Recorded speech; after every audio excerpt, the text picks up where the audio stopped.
Congratulations sir. Thank you. So ಹೇಗೆ ಅನಿಸ್ತಿದೆ sir? ಇದು ಒಂದು ಮಹತ್ವವಾದ ಬೆಳವಣಿಗೆ. ಯಾಕಂದರೆ UPSC ಕ್ಲಿಯರ್ ಮಾಡೋದು ಒಂದು landmark moment for a life. ಫ್ಯಾಮ್ಲಿಗಾಗಿರಲಿ, ನನಗಾಗಿರಲಿ, ಆಮೇಲೆ ನನ್ನ ಹಳ್ಳಿಗಾಗಿರಲಿ, ನಾನು ಎಲ್ಲಿಂದ ಬಂದಿದ್ದೀನಿ, ಇದೊಂದು ಬಹಳ ಒಂದು ಮಹತ್ವವಾದ ಒಂದು ಅಂಶ ನಾನಂತ ಹೇಳಲಿಕ್ಕೆ ಇಷ್ಟಪಡ್ತೀನಿ. ಸೊ ನಿಮ್ಮ ಮನೆ ಅಥವಾ ನಿಮ್ಮ ಹಳ್ಳಿ ಅಲ್ಲೆಲ್ಲ ಹೇಗಿತ್ತು ಸರ್ ಸೆಲೆಬ್ರೇಷನ್?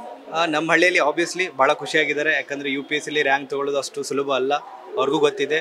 ಆ್ಯಂಡ್ ಭಾಳ ಜನ ನಮ್ಮ ಹಳ್ಳಿಯಲ್ಲಿ ಬರೀ ಮೀಡಿಯಾದಲ್ಲಿ ನೋಡ್ತಾ ಇದ್ರು ಸಕ್ಸಸ್ ಆದವರು. ಈ ಸಲ ನಮ್ಮ ಹಳ್ಳಿಯಿಂದನೇ ಬಂದಿದ್ದಾರೆ ಅಂದರೆ ಅದು ಬಹಳ ಖುಷಿ ಕೊಡುವಂಥ ಸಂದರ್ಭ. ಇದು ನನಗೆ ಭಾಳ ಖುಷಿ ಆಯ್ತು. ಅವರ ಮುಖದಲ್ಲಿ ಒಂದು ನಗು ನೋಡಿ, that is the inspiration for me. ಮತ್ತೆ ಮುಂದೆ ಒಳ್ಳೆಯ ಕೆಲಸ ಮಾಡಲಿಕ್ಕೆ, ಸೇವೆ ಸಲ್ಲಿಸಲಿಕ್ಕೆ ಇದೊಂದು ಪ್ರೇರಣೆಯನ್ನು ನೀಡುತ್ತೆ ಅಂತ ಹೇಳಿ. ಸೊ ಸರ್, ನೆಕ್ಸ್ಟ್ ಬರೋ ಆಸ್ಪಿರೆಂಟ್ಸ್ಗೆ ಏನು ಅಡ್ವೈಸ್ ಹೇಳಕ್ಕೆ ಇಷ್ಟಪಡ್ತೀರಾ? ಆಸ್ಪಿರೆಂಟ್ಸಿಗೆ ನೀವು ಮೊದಲಿಗೆ ಒಂದು ಪ್ರೀ ಪ್ಲ್ಯಾನ್ ಮಾಡ್ಕೊಳ್ಳಿ. ಯಾವ ರೀತಿ ಓದಬೇಕು, ಒಂದು ಸರಿಯಾದ ಮೆಂಟರ್ ಇರಬೇಕು ನಿಮಗೆ ಮಾರ್ಗದರ್ಶನ ಕೊಡಲಿಕ್ಕೆ. ಯಾಕಂದರೆ ಇಲ್ಲಿ ಸಾಕಷ್ಟು ಮೆಟೀರಿಯಲ್ಸ್ಗಳಿದ್ದಾವೆ, ಆಮೇಲೆ ಸಾಕಷ್ಟು ವೇಗಳಿದೆ, ಒಂದೇ ದಾರಿ ಇಲ್ಲ.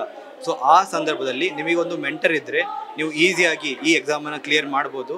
ಆಮೇಲೆ ನಮ್ಮಲ್ಲಿ ಕೀಳು ಮನೋಭಾವನೆ ಇರುತ್ತೆ. ಅಂದರೆ ಹಳ್ಳಿಯಿಂದ ಬಂದಿದ್ದೀವಿ ಅಥವಾ ಪ್ರಾದೇಶಿಕ ಭಾಷೆಯಲ್ಲಿ ಓದಿದ್ದೀವಿ, ಇದು ಯಾವುದು ನಮ್ಮನ್ನು ಹರ್ಡಲ್ ಆಗಿ ಕ್ರಿಯೇಟ್ ಆಗಬಾರ್ದು.